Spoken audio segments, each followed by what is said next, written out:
Hola, ¿qué tal? Yo soy Perla Arroyo y los invito a que visiten la Galería del Tiempo. Está ahorita presentándose mi serie, Calavera Mexicana, Símbolo de Vida.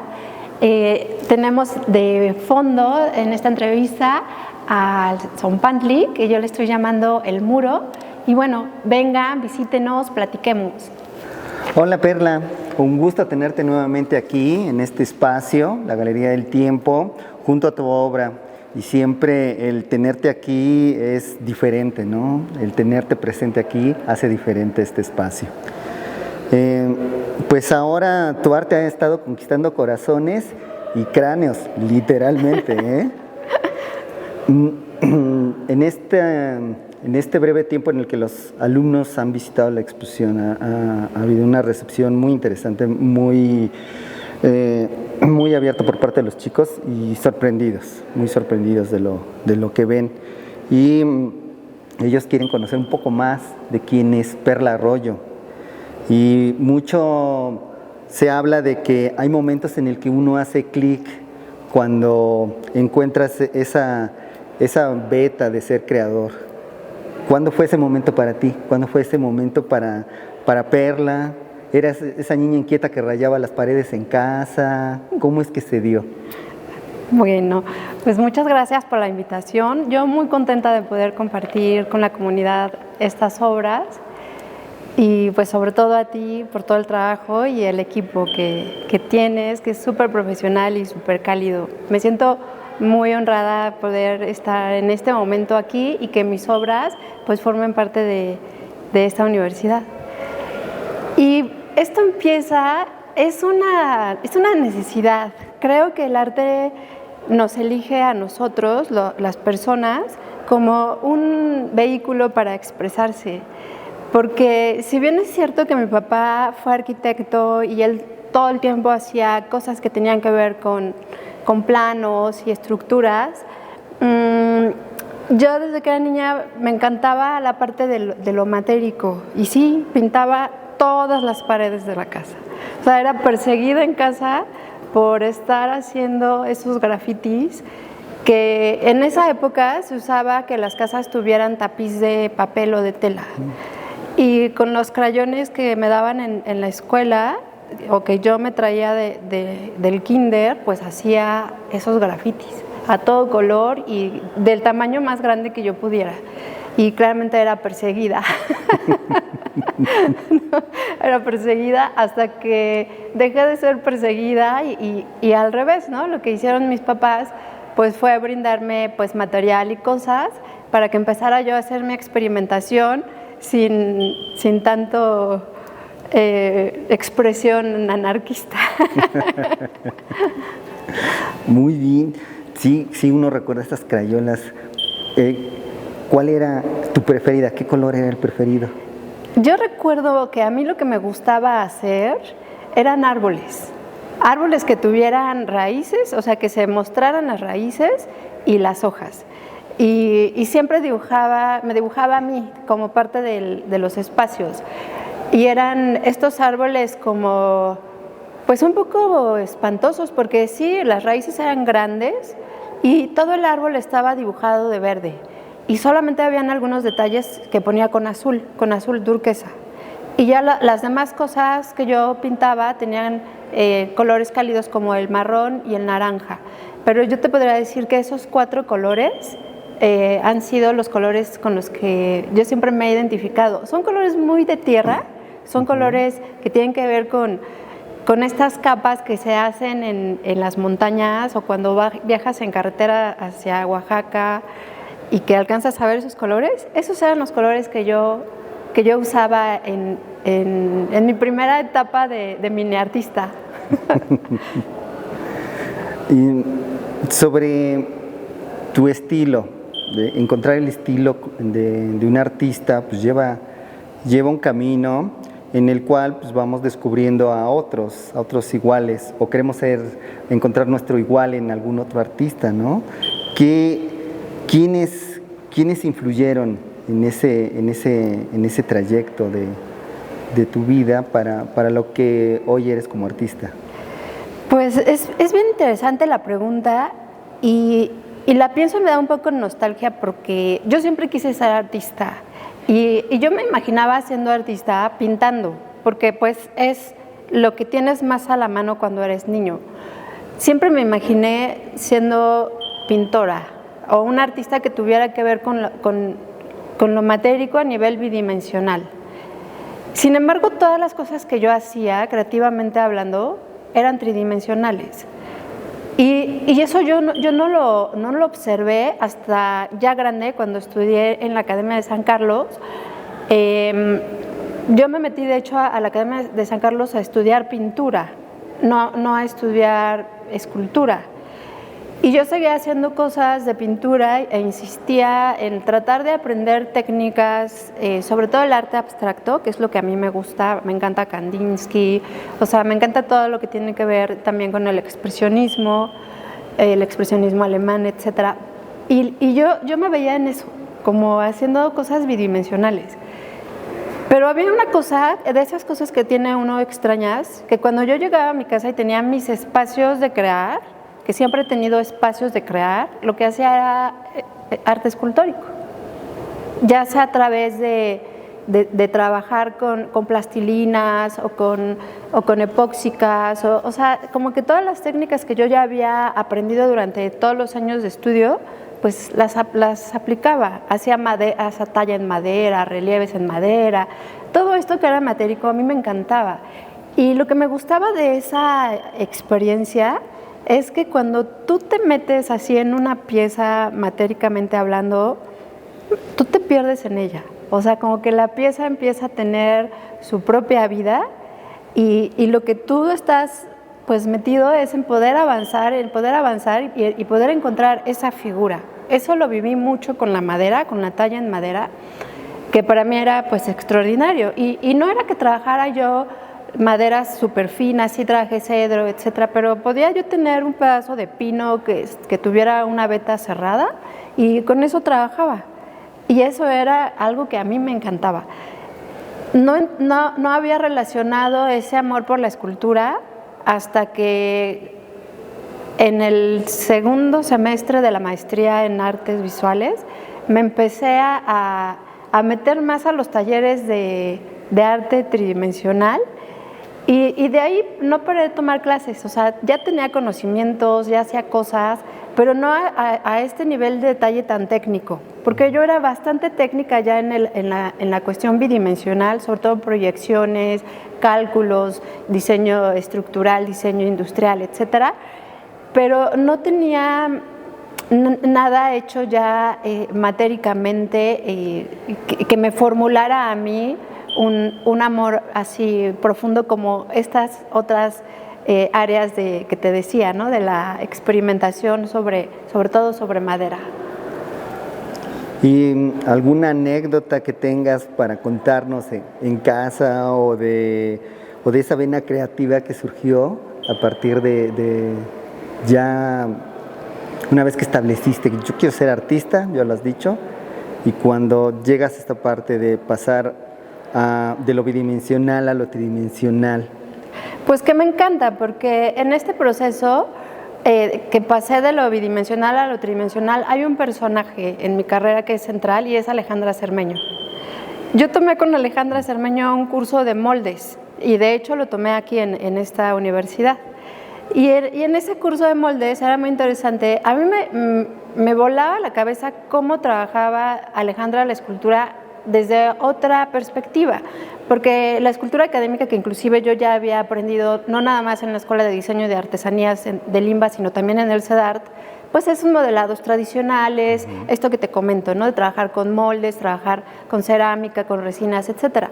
Pero cómo a mí me parecía extraordinario obtener de una persona un molde y hacer una escultura así, como un proceso que es más sintético, pero que además me parecía lo mismo que pensaba la gente antes cuando empezó la fotografía a ser importante, que con la fotografía le robabas el alma a alguien, ¿no?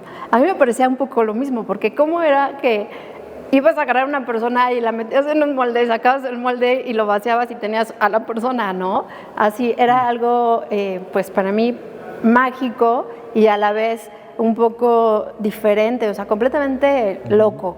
Y bueno, yo tomé ese curso con Alejandra en esta escuela y de ahí empecé a quitarme como el sello, porque nos pasa mucho, no sé qué opines, pero nos pasa mucho de que si tú tienes una cierta formación académica, es la formación que tienes que tener y ahí es como si te pusieras, porque nadie te lo pone, ¿no? En realidad es una narrativa, como un cubo de limitaciones del que no puedes salir.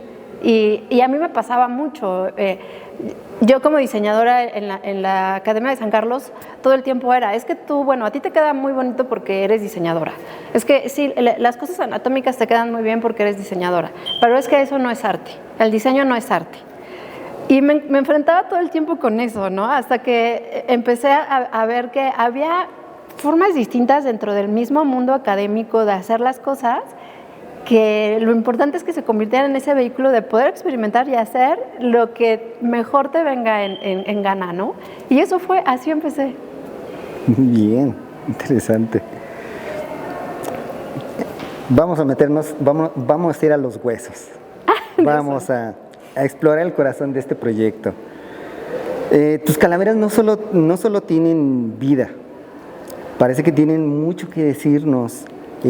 ¿Cuál es ese mensaje secreto que tienen? ¿Cuál es ese guardián que creo que a veces son? Sí, las calaveras para mí, en mi proceso pues de creación de esta obra, son un vehículo de sanación.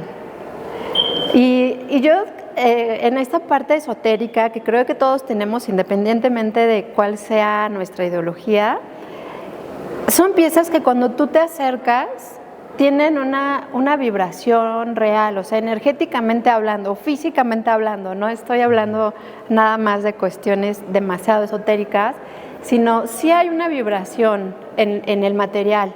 El material que es este bronce tan bruñido, tan trabajado, revela un poco pues secretos que existen en esta factura artesanal milenaria que para mí forman parte también del significado de la obra. Creo que al hacer una pieza como esta, pienso que al hacer una pieza como estas que yo creo, hay un proceso de sanación como lo tiene todo el arte. Creo que todo el arte tiene implícitamente esa característica y más en estas piezas porque para mí era cómo puedo convertir un tema que puede ser algo terrorífico y algo que la gente relacione con, o que yo relaciono en específico con la terminación de nuestra vida, o sea, con la muerte, y cómo lo puedo convertir en algo que sea cotidiano, en algo que sea hermoso, en algo que sea darle vida a esos miedos que tenemos, que no los sabemos concretar de alguna manera o expresar de alguna manera, pero que forman parte de un proceso constructivo.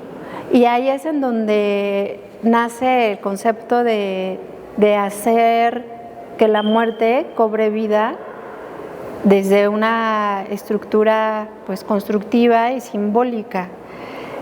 Y pues así me fui, ¿no? Me fui hacia investigar. ¿Por qué estoy pensando esto? Creo que es demasiado extraño. No sé, me metí mucho en pensamientos de diferentes culturas madre, no sé, como el hinduismo, estudié pues muchas cosas de nuestra cultura prehispánica y encontré que la espiritualidad es una herramienta básica para crear una obra y mis piezas empezaron a adquirir eso eriático, eso que habla de dioses, esto que habla de sanación y fue naciendo una y otra y otra. Sí, Calavera Mexicana, yo conozco este proyecto, hace tiempo que te conocí, justamente con Alejandra Cermeño en uno de sus talleres. Y recuerdo que en aquel momento me describías este proyecto a desarrollar ya hace un tiempo y hoy que lo veo ya materializado, He de felicitarte porque mucho de aquella conversación que tuve contigo en esa primera ocasión la veo ya plasmada. Se nota todo este trabajo de investigación que hiciste, todo este camino que has realizado en conceptualizar cada una de las piezas, porque cada pieza está diciendo algo, está incluyendo elementos simbólicos de nuestra cultura y los lleva a una etapa contemporánea para dejar un poco atrás también la añoranza, ¿no? Sino darles una resignificación. Tal es el caso, por ejemplo, del muro que tenemos aquí de fondo, el cual cabe mencionar es una pieza exclusiva que hiciste para esta exposición. Sí. Y que y justo esto, ¿no? Este Zompantli tan contemporáneo, tan moderno, que nos hace recordar nuestro pasado, pero en una visión muy a futuro. Este proyecto integra, como tú lo has mencionado, muchas nuevas técnicas, porque es un proyecto completo. Dentro de lo que aplicas a la realización son nuevos métodos como el uso de la impresión 3D, software para desarrollar las piezas, e inclusive también en la publicación también hay todo un trabajo desarrollado como diseñadora gráfica que habla de ese profesionalismo que tienes para desarrollar este proyecto. Y en ese tema, este combo tradición-tecnología, porque estamos hablando de todos estos conceptos de la calavera, y utilizar tecnologías, ¿qué aporta al proceso creativo de Perla Arroyo? Pues desde mi punto de vista, lo que logramos al integrar diferentes procesos técnicos es dar la posibilidad de que el proyecto tenga un carácter especial y único. Porque creo que cuando hablamos de arte contemporáneo, no nada más hablamos de una pieza única y aislada, sino hablamos de todo lo que hay en torno. O sea, hay toda una tradición en el arte de entender a la obra a través de la vida del artista, ¿no? O al revés, entender al artista a través de la vida de la obra. Y no creo que sean cosas que se contrapongan. Yo creo, como te digo, el artista, desde mi punto de vista, es un vehículo para una concreción de algo que está más allá del propio ser, ¿no? Del propio artista. Y en este caso, el poder utilizar todos estos recursos lo hace en un proyecto contemporáneo. O sea, Calavera Mexicana es un proyecto que tiene muchas aristas y muchos niveles de especificidad, que es importante para mí poder expresar técnicamente algo que yo quiero trabajar y que también es importante darse cuenta cómo todos estos recursos técnicos proveen de una riqueza importante al proyecto. La investigación, describir otro tipo de narrativas, pasearse por otros espacios, por los espacios pues de la escritura, por los espacios de la literatura, pues todas esas áreas y la gestión también, ¿no? Enriquecen a la obra. Y eso a mí me brinda la oportunidad de hablar un poco más de ese ser que está atrás, que soy yo, que es mi trabajo, mi trabajo que tiene también, es como una masa de experiencia y de legado que traemos cada uno de nosotros como seres desde muchos años, muchas épocas atrás, y que de repente como en algo puede surgirse, materializarse y convertirse en un registro, ¿no? de algo que está sucediendo o que ha sucedido y que ahora se conceptualiza y se materializa en algo nuevo, en algo rico, en algo pues bello. Sí, esta fusión, ¿no? Entre las técnicas tradicionales y complementar con innovaciones tecnológicas que nos ayuden a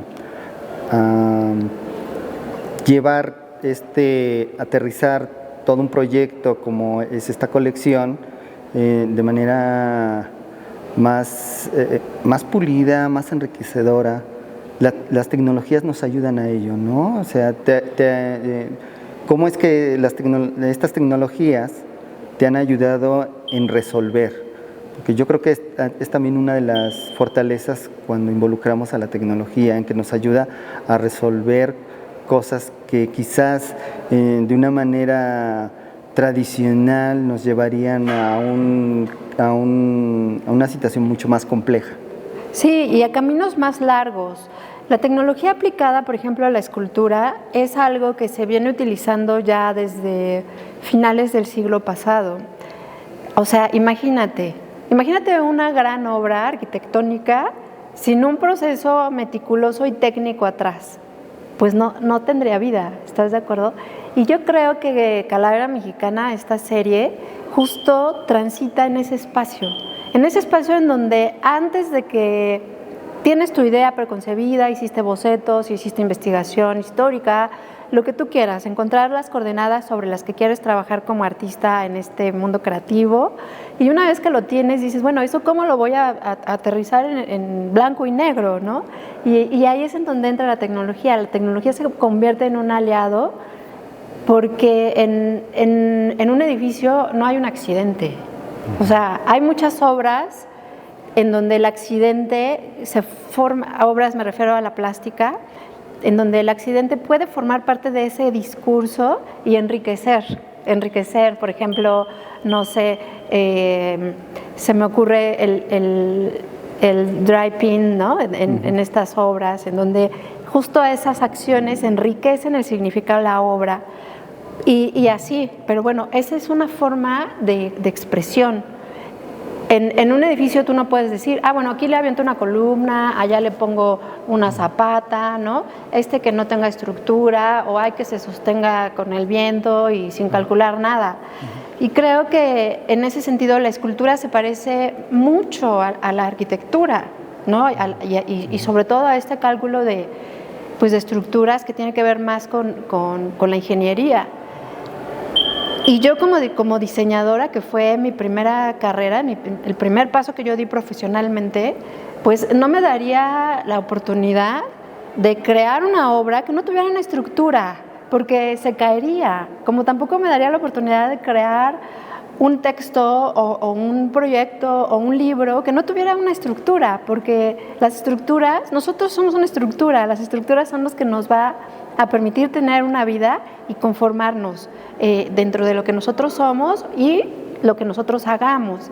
Y en ese sentido, así nacen mis obras. Mis obras nacen pensando en que son obras tridimensionales, en donde es obligatorio utilizar las tecnologías nuevas aplicadas, porque es el momento en el que estamos. O sea, vamos, cuando se empezaron a hacer las primeras pinturas en cavernas, pues lo que tenían era una caverna y una tiza, o una caverna y un palo quemado, no sé, y con eso se hacían las obras, ¿no?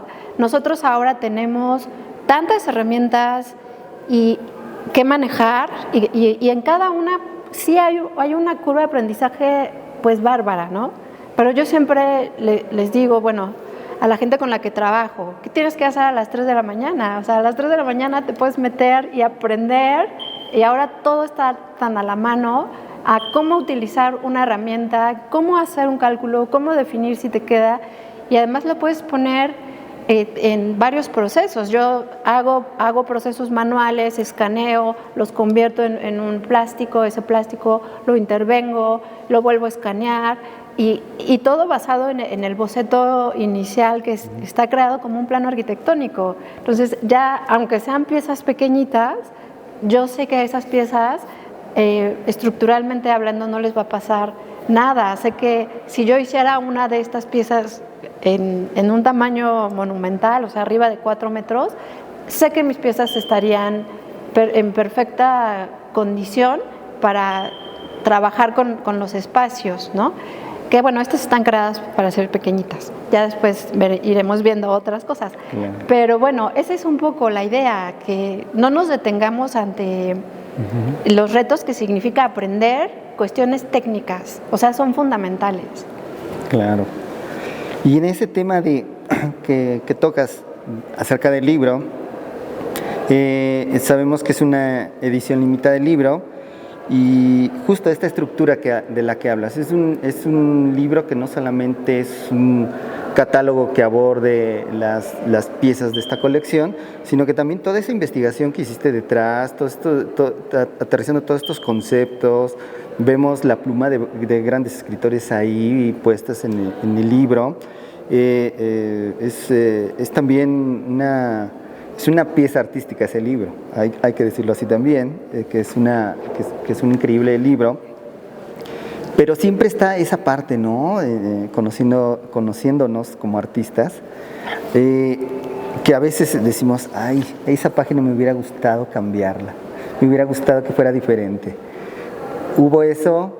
¿Qué más nos puedes contar acerca del proceso? Es que el libro fue una aventura, porque a pesar de que yo soy, como te comentaba, o sea, manejo perfecto el diseño editorial, no nada más he tomado cursos, también he dado cursos y he pues trabajado muchas cuestiones de todas las áreas de la comunicación como un discurso. Hacer un libro es una tarea muy complicada porque, como tú bien dices, tienes que hacer convivir diferentes áreas del conocimiento: la literatura, la gestión, el diseño gráfico, el diseño editorial, buscar derechos de fotografías. Hay una parte legal que es sumamente importante para poder crear una obra como esta, y luego ya viene la parte que es padrísima, que es la parte estética, en donde defines qué materiales, qué quieres qué textura quieres que tenga el libro, que se comporte como qué tipo de libro, y también pues haces un análisis, buscas libros y te identificas con cosas que a ti te gustan, ¿no? Entonces yo me empecé a preguntar cómo sería un libro que yo lo sintiera parte de mí, otra pieza de mi obra, así, ¿no? Esa que también fuera una obra de arte, no nada más pues un dossier o un catálogo, ¿no? Y en esa búsqueda pues fue como intenté que la parte histórica sí fuera contundente, pero que también fuera de fácil lectura, que no se convirtiera nada más en un libro pues de adorno, sino que también tuviera este conocimiento pues académico importante, que tuviera imágenes, que las fotografías estuvieran muy bien tomadas y todo. Y una de las cosas que sí me pasó en el libro, en donde no puedes entender el por qué, es que no lo puedes hacer todo tú. Eso yo ya lo sabía desde antes. Pero en el caso del libro, yo pedí ayuda, ¿no? Pedí ayuda a diferentes personas, y en la parte de diseño, pues yo ya había hecho una maqueta de cómo quiero el libro y no sé qué. Entonces me reúno con mi equipo y entonces me empiezan a hacer propuestas, ¿no? Entonces se cuenta que la primera propuesta era una propuesta súper bien hecha, porque pues por diseñadores igual, colegas míos muy buenos, que tenía muchos adornos, como si fuera no adornos como los que a mí me encantan de la cultura tolteca, sino eran como adornos más que tienen que ver, por ejemplo, con este arte de Hidalgo, ¿no? Más orgánicos y así. Entonces tenía como demasiados adornos orgánicos, más folclórico, el libro. Y yo decía, sí está bonito, pero yo quiero un libro que se vea contemporáneo, no un libro que se vea folclórico. Uh-huh. Y entonces decía, no, por ahí no va. Entonces, obviamente, pues a trabajar, ¿no? Pero yo lo que quería era que alguien más, que no fuera yo el diseñador del libro, pues se diera la tarea de aportar, porque creo que los trabajos deben ser así, que entre todos vayamos aportando. Pero bueno, no, a la tercera propuesta que tuve, pues yo me di cuenta que no, que el libro tenía que ser como yo lo quería y tenía que comunicar lo que yo quería. Y entonces yo hice la maqueta del libro, la maqueta inicial de cada sección del libro, y lo que yo quería comunicar en ese libro era algo limpio, mucho como el muro, algo limpio, que fuera íntegro hacia la vista, que fuera suave, que te invitara a reflexionar, que no tuviera adornos que te separaran del objetivo principal. Y así fue como acabé yo creando toda la estructura del libro. Pero bueno, aquí el punto es que yo me enfrenté a mí misma y después regresé, o sea, en el proceso. O sea, primero dije, yo no lo voy a hacer porque quiero que este proyecto sea amplio y al final del día, pues acabé yo haciéndolo, ¿no? Ok. Pues, el arte siempre conecta con las personas y en ese tenor también las piezas.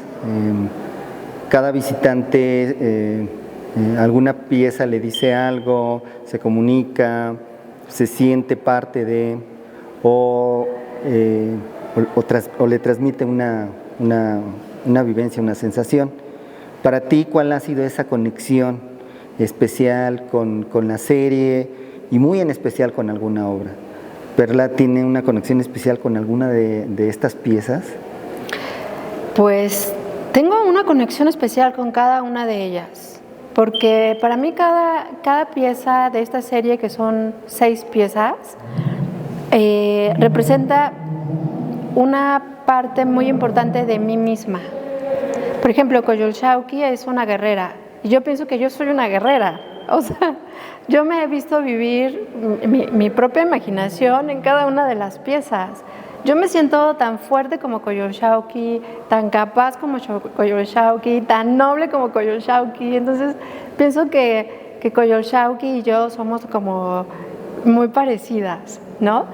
En esa parte, porque pues uno tiene pues esos como creaciones de sus propios sueños, de sus propias narrativas, claramente. Y que además cuando lees la historia y te das cuenta que era todo un privilegio haberse convertido en la diosa de la luna y en formar parte de estos tributos que se hacían a la vida, porque nosotros ahora vemos que el hecho del desmembramiento de Coyolxauhqui, ay, qué bárbaros, cómo eran los mexicanos, ¿no? Nuestros antiguos, ¿no? Pero en realidad no, en realidad eso era lo máximo a lo que pudiera aspirar un ser humano. Entonces, a mí me encanta, admiro la historia y para mí sería un gran honor pues acercarme un poquito a todo lo grande que fue Coyolxauhqui, ¿no? Y entonces me encanta verla como un astro, así. Y ahí pues me reflejo. Pero también, por ejemplo, cuando hice la calavera de Coatlicue, Nefertiti, también, o sea, a mí me encanta la belleza que aprendimos nosotros como estos estándares de Grecia y Roma, que mucho proviene de toda especificidad que se dio desde las culturas de madre como Mesopotamia y Egipto, etc. Y ver que la mujer en esos espacios en donde yo estuve investigando tiene esa fuerza bárbara, porque pues ese es un tema muy importante. Como mujer todo el tiempo escuchas narrativas de que eso no es así, eso no es así, y con muchas te quedas, con otras pues tratas de ignorarlas, pero pues sí pesan, ¿no? Pero cuando tú haces arte, pues o lees, pues la verdad es que no hay un género. O sea, tú puedes ser lo que tú quieras y pensar lo que tú quieras y soñar lo que tú quieras. Y esos personajes tan bárbaros como Coatlicue, en donde pues es la diosa de todos los dioses, o sea, no hay más que eso, ¿no? Entonces, la diosa de todos los dioses del panteón mexica, que además tiene otra representación en otras culturas también de América y Mesoamérica, pues me parecía así barbarísimo, como lo más extraordinario. Y yo decía, ¿qué otra pieza que sea femenina, de otra cultura, es así de extraordinaria? Yo decía, pues Nefertiti, ¿no? Y cuando se me ocurre unir a las dos, bueno, me parecía una cosa loquísima. ¿Cómo voy a unir a Coatlicue con Nefertiti? Es una cosa loca. Y eso me gustó, que yo podía, en el arte puedes hacer lo que tú quieras. Y son dos potencias femeninas unidas en la misma pieza a través de una estructura no nada más ideológica, sino también de una estructura, como hablábamos, una estructura formal en la composición y poder tener pues esa pieza, ¿no?, que canta, es una pieza que hace esta oda justo a la vida y a mí me encantó. Y así, ¿no?, de cada una. Y ya cuando llegué, porque las fui haciendo como si fuera una sinfonía, ¿no? Empecé, ¿no?, así. Y cada vez los temas se ponían porque como iba yo haciendo mi recorrido de qué quiero hablar de esta parte de la historia, qué me gustaría hablar de esta otra parte de la historia, de nuestro país y así, cuando llego a la pieza de Diego y Frida, pues con toda este boom que existe actualmente desde que este gran movimiento de Me Too se vino hacia redes sociales y que todos los temas en cuestión de género fueron tocados, se empezó a ver también a Frida y su relación con Diego desde otra perspectiva. Y a mí me llama mucho la atención varias cosas. Y la primera era, ¿cómo puede ser tan importante el deseo en una mujer de traer a la vida a un bebé? Y bueno, yo en mi experiencia de mamá, pues decía, sí, y es así, es tan bonito como feo, porque no todo el tiempo estás en una situación padrísima, pero tampoco todo el tiempo estás en una situación terrible, ¿no? Y biológicamente es desgarrador, ser madre biológicamente es desgarrador, y yo decía, bueno, Frida nunca tuvo esa oportunidad y tuvo la experiencia desgarradora, porque todos los abortos que se enfrentó biológicamente, etcétera, pues es muy fuerte. Pero ¿cómo podría yo ayudar a construir algo bello de esa historia? Porque por donde la veas, es una historia que acaba siempre en un drama gigante, ¿no? Inclusive Diego, con esa tristeza ya una vez que Frida ya no vivía, etcétera. Entonces yo decía, no hay buenos ni hay malos, como en el México prehispánico, en estas culturas, donde no hay un juicio de valor, no nos vamos por esos pensamientos morales o de doble moral. Y lo constructivo que yo pude encontrar o dotar a esta parte de la historia es pues de la vida, que siempre el perseguir, el poder dar vida va a ser un motivo lo suficientemente importante como para existir, como para sentir esa felicidad de estar vivo. Y es lo que sucede en la obra, ¿no? Es ese bebé, es el protagonista, aunque pareciera que es Diego por lo monumental de su investidura, en realidad es el bebé lo importante, es el bebé la joya que va a permitir que haya una armonía en esa figura. Y así estuvo creada, ¿no? ¿Cuál es la figura más armónica después del círculo? Para mí, pues es el triángulo. Y el círculo para mí puede ser muy armónico, pero el círculo, si tú lo pones en una pendiente o en una superficie y hay viento, no es estable, porque se mueve, ¿no? Una esfera. Sin embargo, el triángulo, o sea, una pirámide, como está construida esta obra, es estable y no se va a mover. O sea, ahí está Teotihuacán, ¿no? Entonces, ¿cómo puede ser una obra que tenga esta fuerza y esta estabilidad y dotarle a ese fragmento de la historia algo mío? Y pues es eso, ahí está el bebé. Y ese bebé, el modelo de ese bebé es mi propio hijo Javier. O sea, Javier medía eso, pesaba eso, era idéntico. O sea, es idéntico ese bebé a mi bebé, ¿no? Entonces, es una manera en la que yo me expreso. Increíble, increíble. Pues, calavera mexicana, ¿no? Que es muy propia, muy para México, pero ¿cómo sería una pieza que en este imaginario, cómo sería una pieza para México? ¿Qué incluiría si hubiera esa encomienda de una calavera para México?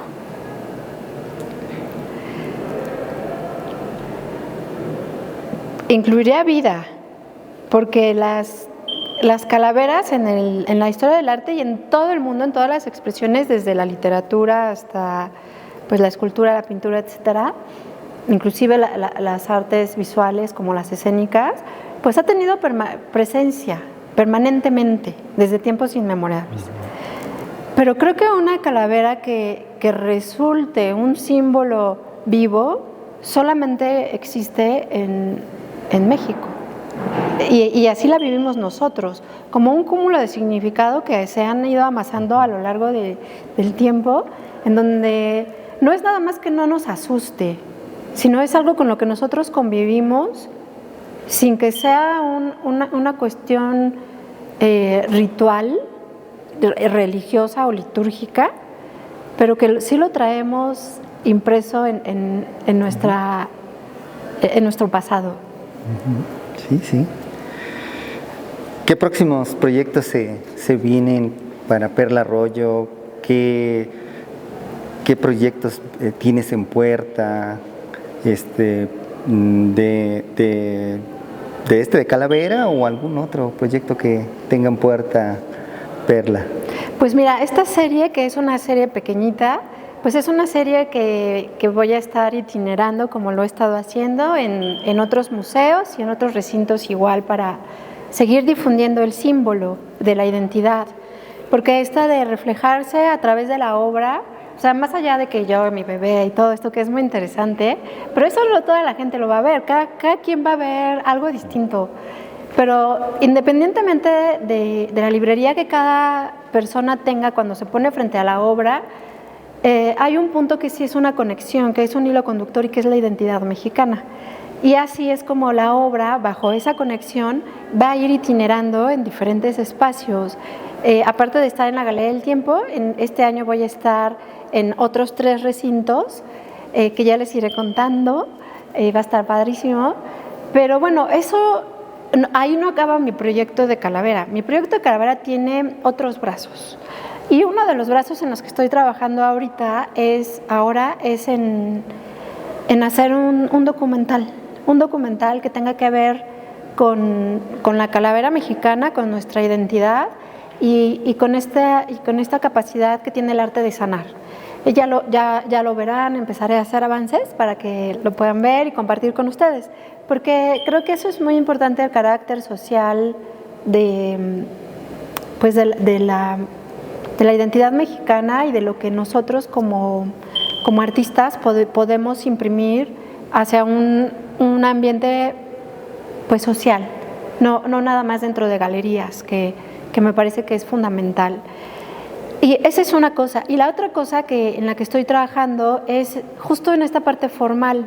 Como ya te platiqué, que me encanta crear cosas a través de estructuras, ahorita estoy trabajando mucho cuestiones que tienen que ver con lo estructural y con otros materiales, como para experimentar otras cuestiones que puedan convivir con este tipo de obra que yo hago en bronce, que es muy exquisita y muy depurada. ¿Cómo traslado eso a otros materiales? Y este ejercicio, que yo ya lo tenía pensado hace un par de años, no lo había llevado a cabo porque pues no tenía como para dónde ponerlo, qué le hacía, ¿no? Y creo que esta exposición fue un motivo suficiente para crear el muro que habla. Es un muro que ofrece este dinamismo para generar un diálogo con el espectador, en donde el espectador se refleje desde todas las perspectivas que le sean atractivas y que brinde además un aforo. Es como un escenario, ¿no? Te brinda un aforo en el que puedes tener una conexión distinta que con las piezas y una conexión un poco más suave, porque las piezas que te invitan a reflexionar sí te meten en reflexiones más profundas y además también te generan cierto impacto por lo vívido que se ve la muerte en estas piezas de bronce. Sin embargo, en el muro, como estamos más familiarizados con estas estructuras como los zompantlis, no hay tanta esa reticencia. Desde mi punto de vista, la convivencia es más amable. Y creo que el haber utilizado como renglones en movimiento, uno a la izquierda y otro a la derecha, que es una inspiración de frisos que ya existen en algunas, como te había comentado, en algunas culturas, sobre todo el sureste. Bueno, pues esta forma de trabajar me ofrece a mí otras posibilidades de crear experiencias con otros materiales. Entonces estoy trabajando ahorita en estructuras que van a tener vida en materiales como la madera, el acero y el concreto. Esa va a ser mi siguiente pieza. Tiene madera, acero y concreto. Es una pieza de mediano formato, no es una pieza grande, pero justo es en donde voy a intercalar esta parte que te decía del grabado en madera, de esas texturas que te da la madera como una fibra, más lo sólido que te permiten materiales como el cemento, el concreto, la cal, etcétera, y la rigidez de los metales, ¿no? De los metales como el acero o el bronce. Eso es lo que estoy ahorita experimentando. Y sigo trabajando en el modelado, ¿no? En el modelado tengo 2 proyectos trabajando ahorita. Uno es una cosa en modelado que me gustaría hacer en su momento en cerámica o en un vaciado específico que quiero como de piedra. Y el otro es lo que te comento de una estructura más hacia el relieve, pero sobre todo con esta carga arquitectónica. Bueno, va a ser un gran proyecto el que nos cuentas de la fusión de estos materiales. Se escucha muy interesante y ya pasado esa experiencia de platicar contigo y después ver las cosas materializadas, que son increíbles una vez que uno las ve y las palpa. Pues agradecerte, Perla, por este tiempo que nos has compartido, el conocer un poco más acerca de ti, de tu proceso creativo, de tu vida. Y por último, si ese micrófono que tú llevas en la solapa fuera una varita mágica, ¿qué pudieras darles de mensaje a los jóvenes universitarios que se forman en diseño y en artes? ¿Cuál sería tu mensaje para ellos? Pues mi mensaje sería que hagan lo que puedan con lo que tengan. O sea, no se esperen a tener el mejor escenario o el mejor material o la mejor versión de mí mismo para hacer algo, sino si tienes 2 monedas de a peso de 1980, haz algo con esas 2 monedas de a peso de 1980. Si tienes un bloque de tabique rojo, haz algo con ese tabique rojo.